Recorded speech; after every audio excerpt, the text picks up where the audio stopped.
Hello നമസ്കാരം. സന്തോഷ് കുമാർ. വയനാട് മുണ്ടക്കൈ ഉരുൾപൊട്ടിയ ദുരന്തം 400-ൽ കൂടുതൽ പേർ മരണപ്പെടുകയും 100-ൽ കൂടുതൽ പേരെ കണ്ടെത്താൻ ബാക്കി. ദുരന്തത്തിൽ വീട് നഷ്ടപ്പെട്ട് ക്യാമ്പിൽ കഴിയുന്നവരുടെയും ദുരിതബാധിത പ്രദേശത്തുള്ളവരുടെയും ബാങ്ക് ഇടപാടുകൾക്ക് 1 വർഷത്തെ മൊറട്ടോറിയം പ്രഖ്യാപിച്ച് കേരള സംസ്ഥാന റിസർവ് ബാങ്ക് ഭരണാധികാരി.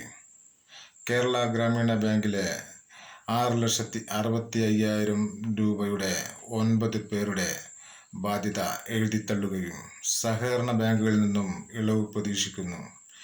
മുണ്ടക്കൈ ഭാഗത്ത് 29 കോടിയുടെ ബാങ്ക് ഇടപാടുകൾ. 8.5 ഏക്കർ നഷ്ടപ്പെട്ട യാക്കൂബിന് 20 സെന്റ് സ്ഥലവും കൃഷി ചെയ്യാൻ 4 ഏക്കറും. 3 വയസ്സുള്ള നൈസയുടെ എല്ലാ ചിലവുകളും ഏറ്റെടുത്തുകൊണ്ട് കേരള സംസ്ഥാന പ്രതിപക്ഷ നേതാവ് വി ഡി സതീശൻ.